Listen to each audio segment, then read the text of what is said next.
Hey guys, it is Tristan with Nerdette's NewsStand, and I want to talk about what this actually is.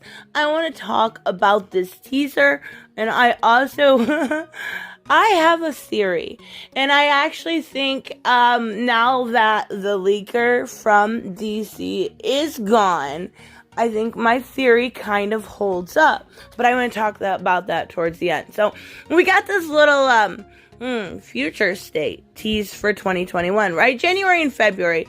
And what it looks like to me is, going to be, maybe a revamping of 5G, but I actually don't think so. And I am going to tell you why. I think this could have quite possibly been the plan all along.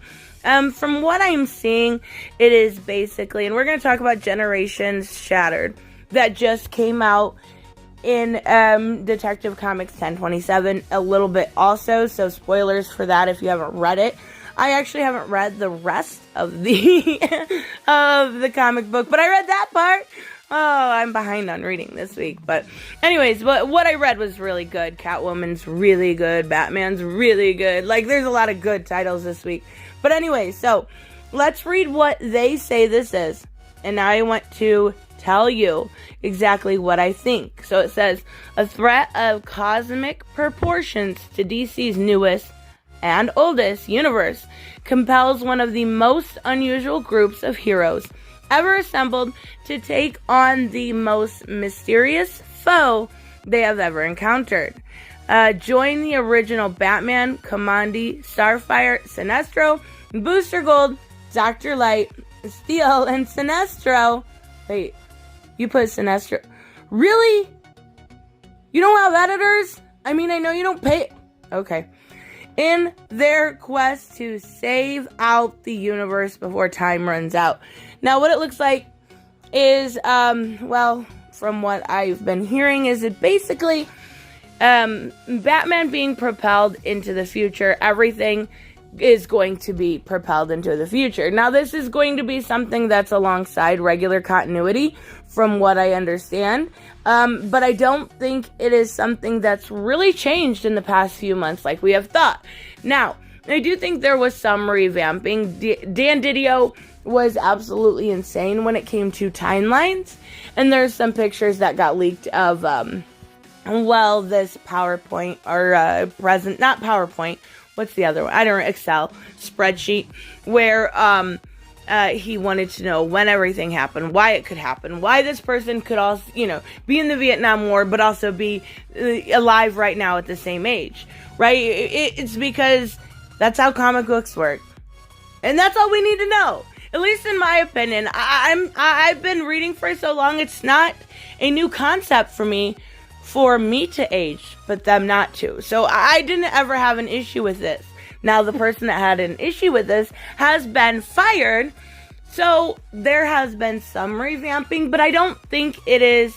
I actually think 5G was a little bit of a giant troll, and I'm going to tell you why and who I actually think did that. I do think with the Generation 1 shots, because they were pushed back, I think that's all they were, is one shots. We had Generation 0, 1, 2, 3, 4, 5.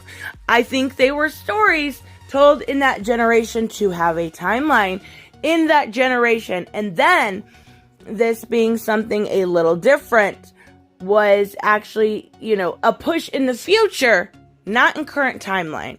So anyways, let's talk about Detective Comics 1027 for a second, and then I'll get into my theory here. And I could be totally off. Again, I'm not the journalist in the situation. The journalist in the situation we're going to be talking about is Lying Rich Johnson. So, we got this story by Dan Jurgens. And I want you to remember that it's by Dan Jurgens, because that is going to come back up.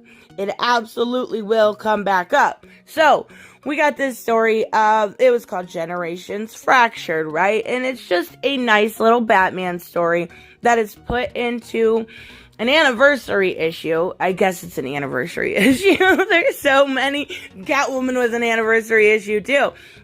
By the way, Ram V is the new writer for Catwoman. fucking phenomenal. And the new artist, I'll have to look it up because I don't remember right offhand. Fucking phenomenal. Catwoman has been, this issue is better than it's been in a long time. And that's coming off of Sean Gordon Murphy, which was really good too. But before that, it was just like, okay, I'm reading this because it's Catwoman. But anyways, let's get into this. So, we have, Batman fighting the monsters, and we see this blast. And we see this fracture of generations of Batman. And Batman turns into old Batman. We get very old Batman here, but it's still the same Batman from the beginning. That's what you gotta realize. And there is this time portal open up, right? And we see Kamandi open up, and he is, absolutely kind of out of his mind, saying, "You gotta come with me. You've gotta come with me." And obviously, the time stamp here is around World War II. We'll see that at the end, but he takes him into the future, and that is pretty much all we see. Now, the reason why this is important is because this is called future state.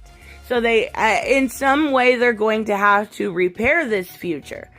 Now let's get down to the nitty gritty of it. Again, I could be 100% wrong. I want to make that clear before going into this. It is well known at this point that Andy Corey was a terrible editor.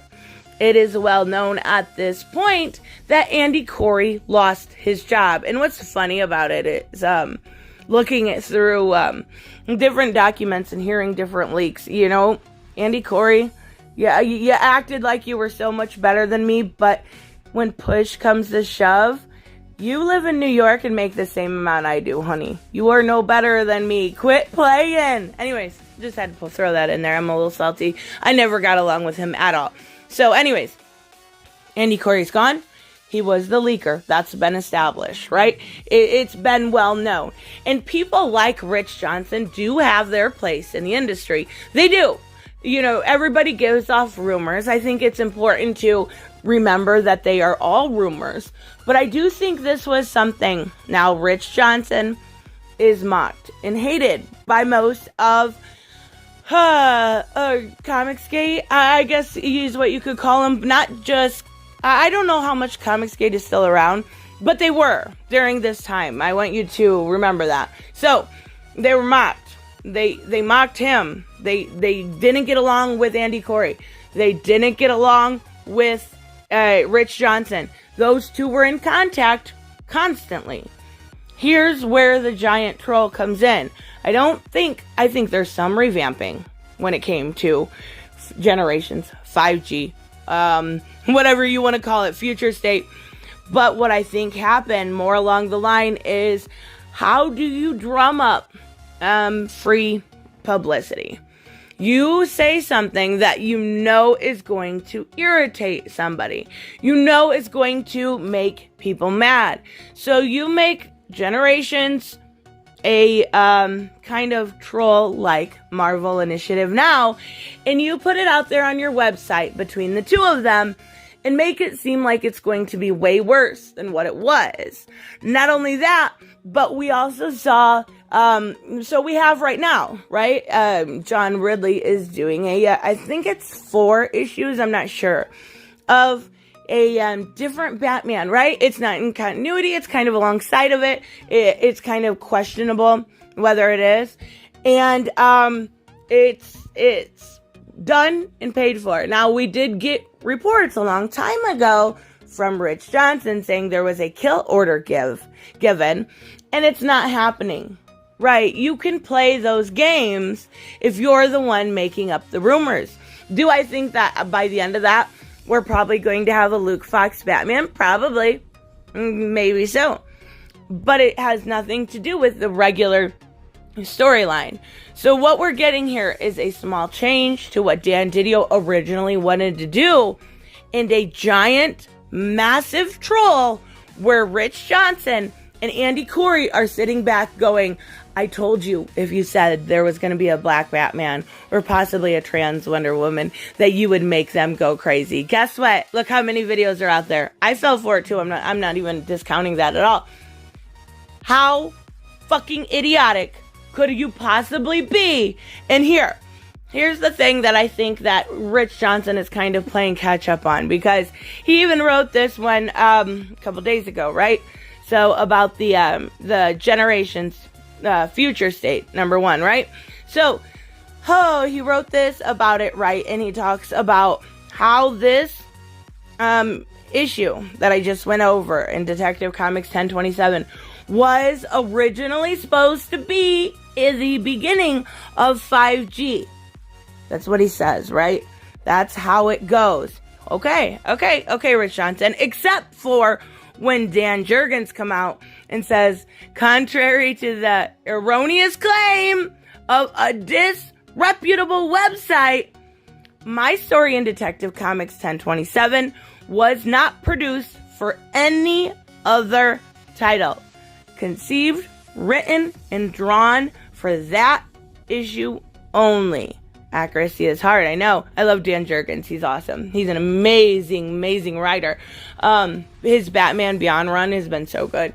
Too bad that one's coming to an end. But even so, regardless, he is showing you right here that this was, and I'm sure Dan Jurgens knows how to lie. It's not I like a joke or anything, but I'm just saying, he is showing you that it was originally meant for this issue. It wasn't meant for some Generations issue. It wasn't meant for 5G. It wasn't meant for anything. The amount of lies that Bleeding Cool has put out there, I would not doubt that they would do this. Not only that, but Andy Corey knew his days were limited. He ruined Vertigo. There was a lot of issues with him. He just didn't care. He was a terrible editor. So looking at this, it's like, yeah, I think this was kind of done on purpose. And if you notice, a lot of, I guess Zach doesn't anymore, but a lot of YouTubers use Bleeding Cool because they seem to have information, whether it is accurate or not, ahead of time. So, is this true? You know what? I don't know. But I do believe there's enough hate in Rich Johnson and Andy Corey's heart to completely troll Comicsgate or anybody adjacent and make them believe that this could possibly happen. Now, do I blame DC for this? No. I think that it was definitely Andy Corey and his doing, but he was working for DC at the time, and it's a wonder why you lost your job, buddy, right? So, I don't know. I could be 100% wrong with this, so I apologize if I am. But Future State, I'm gonna read. It looks cool. What's really cool is if you want to read a black Batman, you're gonna have John Ridley's. If you want to read Bruce Wayne Batman, you have continuity. If you want to read a future Batman, you have this. If you want to read a Viking Batman, you have Endless Winter. If you want to read a dark, nitty and gritty Batman, you have Black Label. Any type of content you want to read will be available to you. I don't see the issue here. I don't see an issue at all. I actually think it's really smart. But this 1939 Batman story in Detective Comics 1027 proves to us that Rich Johnson and Andy Corey were lying all along. Fucking morons. Anyway, so just because of that, and with them doing this, I'm actually not going to use Bleeding Cool as a source on this channel anymore. I'm not going to give them any more traffic because they don't deserve any more traffic. It's hard to believe that they actually are reporting any sort of facts at this point anymore. I think they are just going, what can we say to get those clicks? And I'm not playing that game. So anyways, let me know, of course, what you guys think about this. If you think I'm totally off, or if you think it was a giant troll and fuck you to a lot of the fandom that was so, like myself, completely wanted Bruce Wayne Batman, wanted things to stay the same. But then again, there's always room for improvement and changes too also. So let me know what you guys think, and I will see you in the next one. Bye-bye. Hey guys, I want to give a huge shout out to my Patreon and subscribe stars. You guys literally make this channel possible. Huge thank you to Cage the Mick, Robert Mick Twiz, Black Knight Fool, Brucey, Chris Z, David L, David Rafford, Jeffrey Allen Carnes, Mighty Balls, Mike Buckner, Maizen Barbosa, Ruskar, Ryan Decker, Robert Hoffman, and Doc Holliday. You guys are absolutely amazing, and thank you so much for all your support. Don't forget on the way out to like as always if you enjoy the content and hit subscribe. And I will see you in the next one. Bye-bye.